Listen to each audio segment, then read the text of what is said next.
I'm really agnostic as far as like helping clients, like how you want to spend your money, what you want to use it for. I just want to know that there's something of meaning and purpose that's driving you. And I think that as a planner, that's just so much more exciting to help someone accomplish this big audacious goal versus just like, as you said, having more money.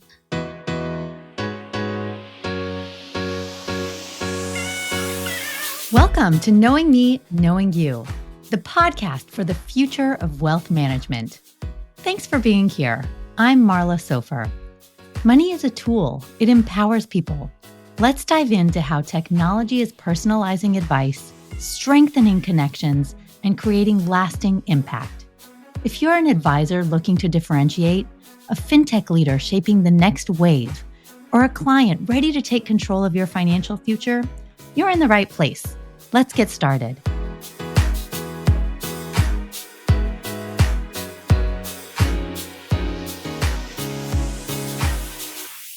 Hello and welcome. Today's guest is Jessica Gibbs, an expert in wealth discovery, philanthropy, and purpose-driven financial planning. Before becoming a financial planner, Jessica worked at the Brookings Institution, giving her a unique dual perspective on philanthropy from the nonprofit side and now from the donor side. She helps clients navigate complex emotions and decisions around money as a financial planner at Monument Wealth, ensuring that their wealth supports their values, their legacy, and the life that they truly want. In our conversation, we are going to explore how to ask better discovery questions, why engaging both partners in financial decisions is critical, and why it's okay to not have all the answers about the future. Whether you're a wealth advisor looking to deepen client conversations or an investor seeking clarity and purpose, this episode is going to be packed with insights. Jessica, welcome to the Knowing Me, Knowing You podcast. Thank you, Marla. I'm so happy to be here. I really appreciate the invitation to join this amazing conversation you're having on your podcast. Thank you. Thank you. I've really enjoyed getting to know you. I've enjoyed the brand of financial planning that is, in my view, truly human-centric, what you've built at Monument. You are looking at doing things a different way, and you've built really strong, tight relationships with your clients. So we always start off with this question of what excites you most about where we are right now in wealth management? Yeah, I think there's a lot of conversation about consolidation within the wealth management industry.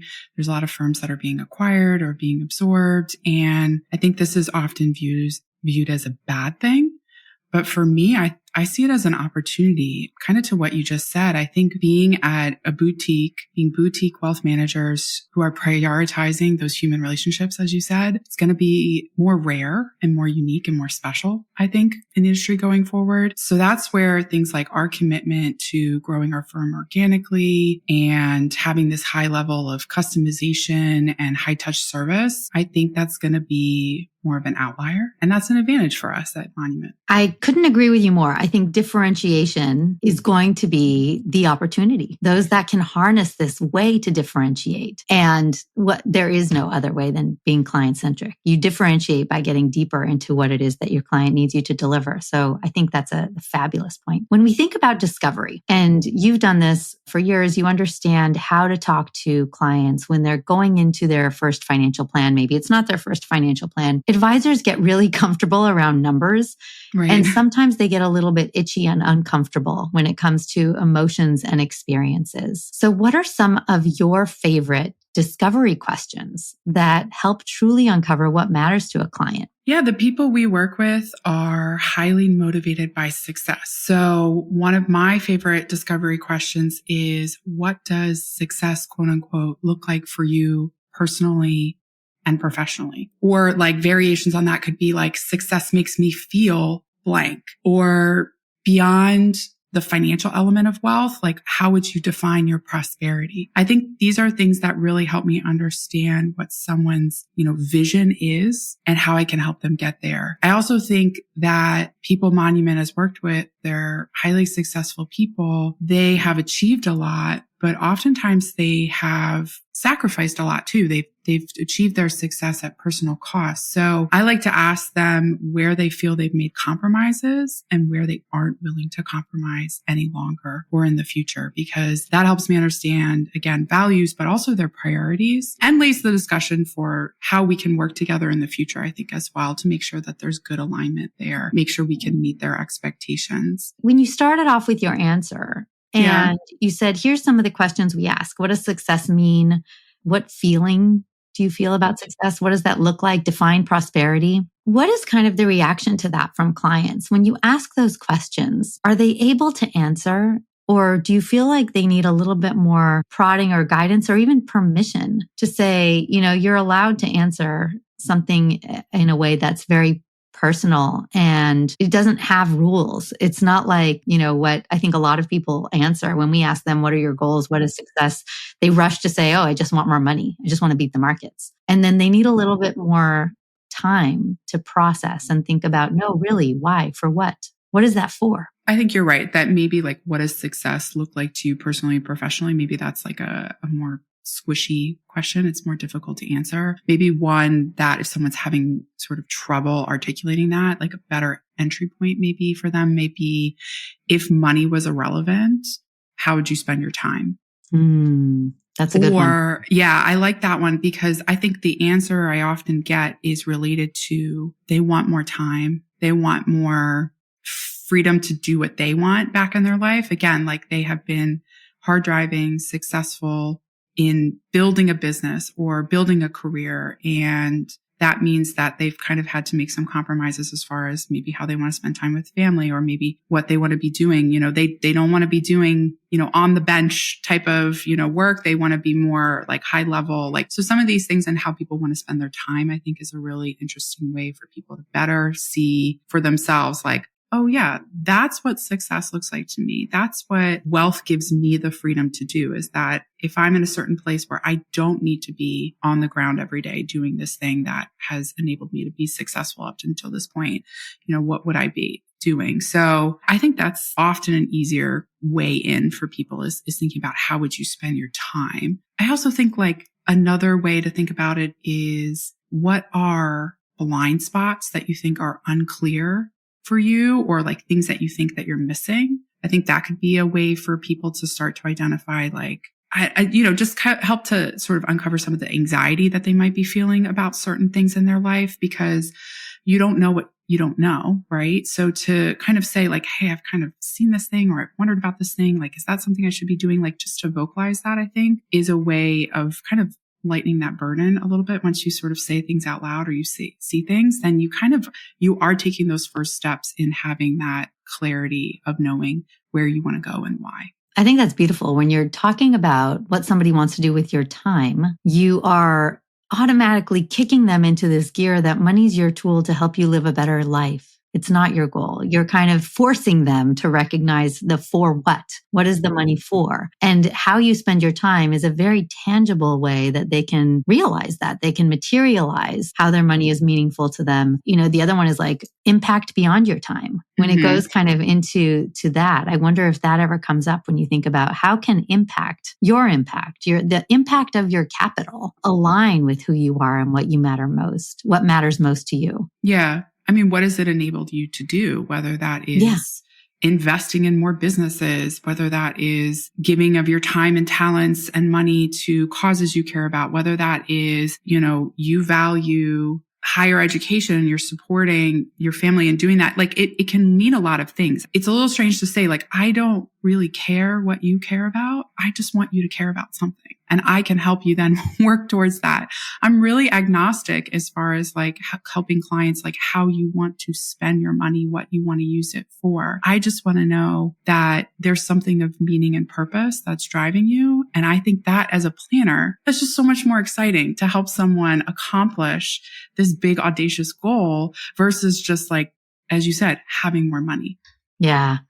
This is a great transition. You worked at Brookings and you work with these high net worth individuals who want to give back. They want to have impact. They want to align their money with their purpose. But sometimes they might struggle with the how, the when, the where. What advice do you have where you say, find some purpose, find some goal for this money, and aligning their capital with their values and their long-term impact. How do you help them navigate that journey? Yeah, I think for those who are interested in philanthropy, there's a real balance between giving from the heart and giving from the head. And by that, I mean like deciding where to give. So I think when I talk about philanthropy with my clients, I start by encouraging them, if they really want to more focus their giving, is start by doing an audit of your giving history. So just look at like, what organizations have you given to? Are there any themes emerging? Like, is there healthcare or food security or something that is like emerging in organizations and money and time that you've given to? Is there organizations that you feel a particular connection to, or that you feel like you can see the impact of your gift? So start with an audit. And then I also I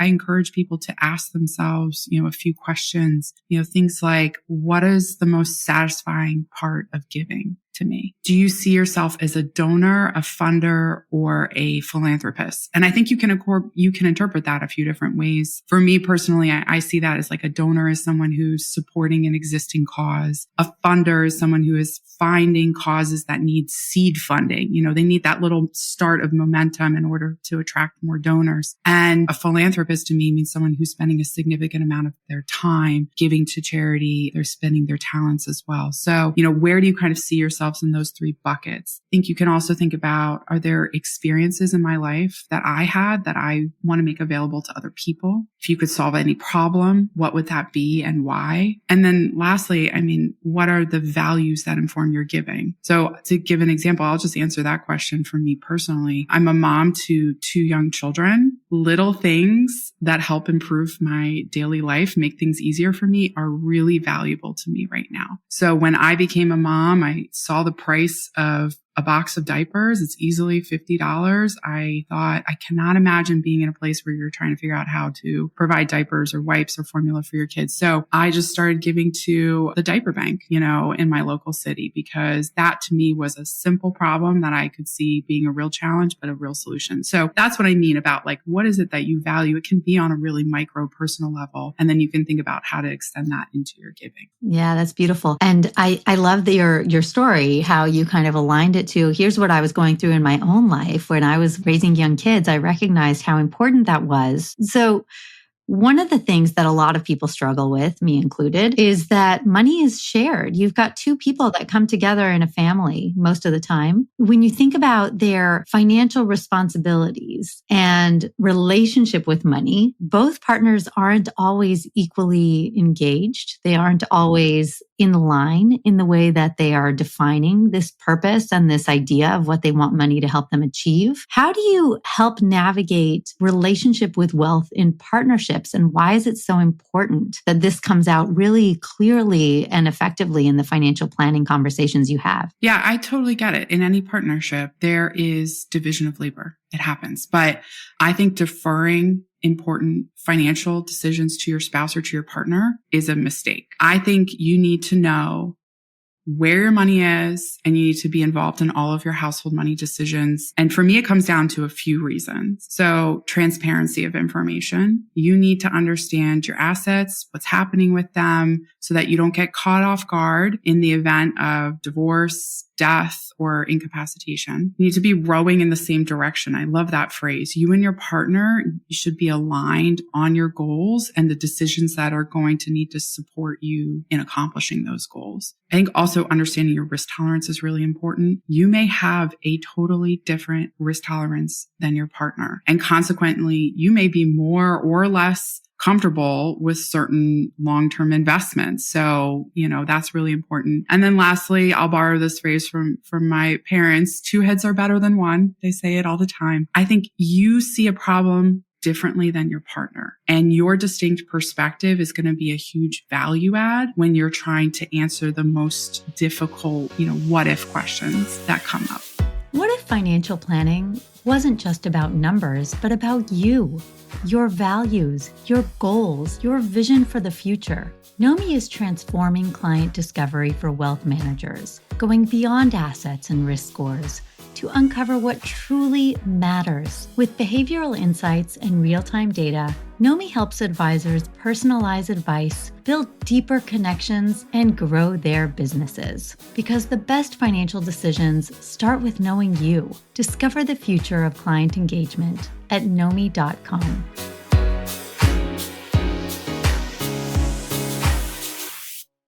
You shared a couple of really key things, and it felt to me like you've got some stories happening in your head as you were saying it. So when you talk about transparency of information or rowing in the same direction, do you have any anecdotes you can share of, obviously without naming names, of clients you've come across where you've seen stories where, they were caught off guard? And they did kind of address something too little, too late, or if they had only kind of taken a different approach to it, maybe they could have been better prepared. Yeah, I think transparency of information, like I've seen a couple women who all of a sudden they're facing a divorce. They were not involved in the money conversations and they feel like they're kind of playing catch up, right?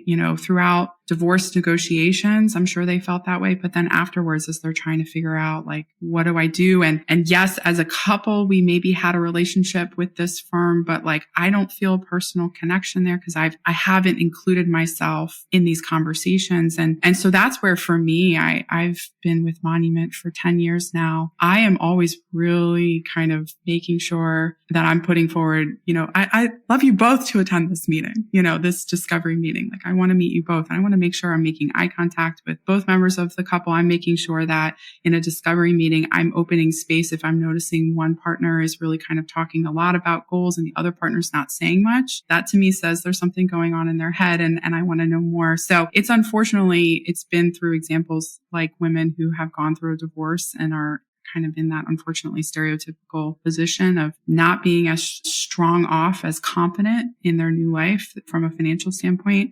I also, there's one client who's really kind of close to my heart. She's just one of my favorite clients to work with. She unfortunately came to us after her husband passed away from cancer. She had 4 young children at the time, and she kind of came in with a big tote bag full of statements and things that she was just trying to get her arms around and, talking with her at, sort of those financial basics of what is a stock, what is a bond, like we started from square one together. And now 10 years later, almost 10 years later, she's just like, I love seeing her financial confidence, and we go over her allocation. She's like, yeah, I remember that strategy and how it works. And she asks great questions in meetings. Like, I have just seen the benefit of like knowing what's going on with your finances and how it just makes you just feel so much better about what's going on in your life. And then you can focus on that less, worry about that less, and think about things that you would rather think about rather than your accounts and amounts and all those sorts of things. One of the biggest challenges that I think people have, as you just shared, like somebody who has lost a loved one, somebody who's going through a divorce, they face these unexpected life events. They kind of catch them off guard, as we were saying. They're going through a transition. It becomes really overwhelming. When you're giving guidance to clients on how they can best prepare, how do you kind of avoid, or maybe the tote bag is the right approach to, just make sure you've got all, even that. What advice would you give to clients who are listening to the podcast who are like, I'm considering working with a planner? What are the first steps I should even consider so that when I come in to meet with that planner, I know I'm going to be having a very strong meeting that's making the most out of the time together? Yeah, I think our discovery meetings were less focused on precision and more focused on kind of like general accuracy. So I feel like coming into a discovery meeting with an advisor, like you can have an effective conversation if you generally say like, I've roughly got this much in a retirement accounts, like I'm saving this much. Like I don't necessarily need to go into with you at that time, like the intricacies of what is your income and what is your expenses. Like I feel like I can tell what I need from understanding, like when you talk about how much you're saving, like I can tell whether you're spending everything or you are saving based off of that. So I would less focus so much on like, I've got to have my line item sheet of all my assets and liabilities and my income and my expenses and, things like that. I think a good planner can kind of guide you in that conversation from a high level, but a good planner is also going to kind of ask you some questions that may be uncovering rocks that you hadn't thought of before. So things like asking about your insurance. I don't need to know like the term life, premium and and how length of time, but like asking questions like, hey, you're young and you're actively working and you've got minor kids. Do you have life insurance? Do you have disability insurance? Hey, you have a very valuable house or very valuable portfolio. You have umbrella insurance. Like some of these like things that I think a good planner can kind of help you think about. I also think like when people come in for a discovery meeting, they probably have maybe 2 or 3 kind of goals top of mind. But I think a good planner is going to, through that conversation, kind of draw some things out. We actually have a process at Monument where we actually have physical whiteboards up in our office. So when we do this discovery meeting, someone's actually writing on the boards in front of you. And it's really amazing how many times I do this that people, they'll kind of like casually say something and then it gets written up on the boards under goals and purpose. And they're like, at the end of the meeting, they're like, I had kind of been in the back of my head, but like now it's like in front of me in black and white. Like I'm sort of getting it, like to the point at the beginning of like, what sort of direction are you moving in? This can help with that. And then I think it's a lot of things that like also you don't need to prepare going into the meeting, but like a planner who asks you about your family, about your interests, about legacy, some of these things that are not numbers based, they're things that you can absolutely answer on the spot, or you can say, I've never thought about that. I need to think about that, which that is a perfectly valid answer. Don't let people who say, well, I want to pin you down to something very specific because I want to put it into my financial planning software. Don't let them, that shouldn't be the way. I actually love when clients say, I don't know, because that means to me that they're open kind of to a world of possibilities. I'd rather someone say, I have no idea what retirement looks like. It could look like this. It could look like this. What if I did this? What if I did that? I kind of really enjoy that openness to a conversation. I love it. And this is a great transition. So what really jumped out at me is that you start jotting down on the whiteboard the information that you're hearing about their goals, their purpose, family, interests, legacy. And those are all very different than what you started off by answering. You know, it is, what's in your accounts? Do you have insurance? What kind of policies? Yeah. Because that's where I think people think that they need to know coming into a meeting, but like that ultimately is not as important as the bigger goals and purpose conversation. Beautiful. I love that. So this is a great transition to you. You were an early supporter of NOMIs when we kind of are talking about the ability to codify and help somebody think through these questions so that they are empowered to articulate their goals in a way that helps a planner align with that purpose. What drew you to it? What kind of, as you kind of have become a little bit more familiar with NOMI and what we're building, what were the things that were most exciting to you? Well, I think that's easy because our visions really for NOMI and for Monument are so closely aligned. In many ways, I feel like in this conversation, it comes through, they're almost identical. So yeah, at Monument, we are very focused on empowering people to untap that potential for wealth and for living. It really comes down to, in our mind, it comes down to living, investing, spending, giving purposely. That's a word that really drives us at Monument. So it was a really natural fit with NOMI. And Marla, you know this, we were originally introduced via the Wednesday Women organization, which is a really awesome group. They're doing fantastic things, elevating women leaders and voices. So shout out to them. Follow them on LinkedIn if you're not doing that. These are the type of communities where we want to engage, the NOMI community, the Wednesday Women community, because money is personal and it should also be purposeful. I love it. And we always end with the last question. What is an instance in your life or a conversation that you've had personally that changed your relationship with money? So I want to shout out my mom. She's an amazing role model for many reasons, but I think I was really lucky in that I had ongoing conversations with her throughout my childhood about work-life balance. I don't think most of my friends were having those type of ongoing conversations with their parents. I think learning from her, from observing her, from listening to her, I really took away that you can't do it all. You have to make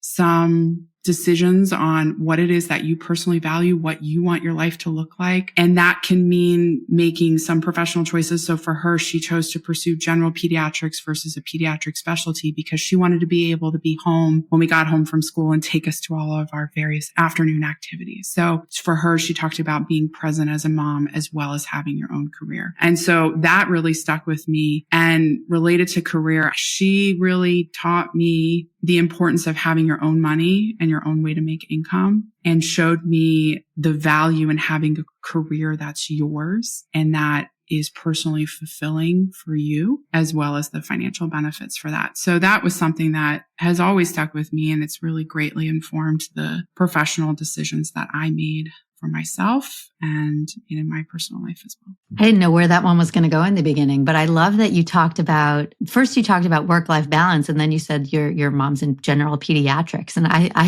had no idea if you were going to, well, maybe she had sacrificed her career. And the answer was no. She had a career, and she modeled for you the trade-offs that she wanted to deliver. And one of the things I love most about that example is that she has clearly committed her life to wellness, well-being, care of others, and so have you. You've done a lot of the exact same thing. Oh, thanks for highlighting that. That's really nice. I hadn't put that together before. This has been a really insightful conversation, Jessica. Thank you so much for sharing your expertise on everything you're doing at Monument as it relates to wealth discovery, financial clarity, philanthropy, impact. Your approach to asking meaningful questions and helping clients navigate financial journeys with confidence is really inspiring. Where can our listeners learn more about Monument Wealth? Yeah, so a few places. So you can find me on LinkedIn. You can find Monument as well. Our website is monumentwealthmanagement.com. I also would encourage everyone to check out, we have a really great podcast called Off the Wall. You can find it whatever podcast player you prefer, and a really great newsletter called Unfilter, where we're sharing interesting insights from what's going on in the market and how to build wealth with purpose. So you can find that at monumentwealthmanagement.com/unfiltered. Fantastic. And I'm both a listener and a reader. And I had a question, actually. Why off the wall? Is it like you're taking all of that information from that whiteboard that you do with the clients and you bring it into the podcast? Oh, I kind of like that interpretation. I think the original inspiration, it's been around a long time at Monument. I think the original inspiration was Wall Street, and we're not following what everyone else is doing on Wall Street. We have our own opinions, our own sort of straightforward advice, our own take. And that's why we're kind of like with that. But I like your interpretation. I might run with that. So. I love it. Thank you so much, Jessica. For our listeners, what's one question that you wish your financial advisor or your financial planner would ask you? Drop it in the comments. Don't forget to like and share this podcast. And you know where to find Nomi and Monument Wealth. Thank you, Jessica. Thanks, Marla. Thank you for joining us on the Knowing Me, Knowing You podcast. If you enjoyed this episode, share it with someone who needs to hear it. And don't forget to subscribe, rate, and review. Your support helps us bring more transformative conversations to you. Until next time, keep discovering, keep growing, and remember, you're in control of your own financial story. Follow us for more conversations on financial confidence, self-discovery, and the future of money.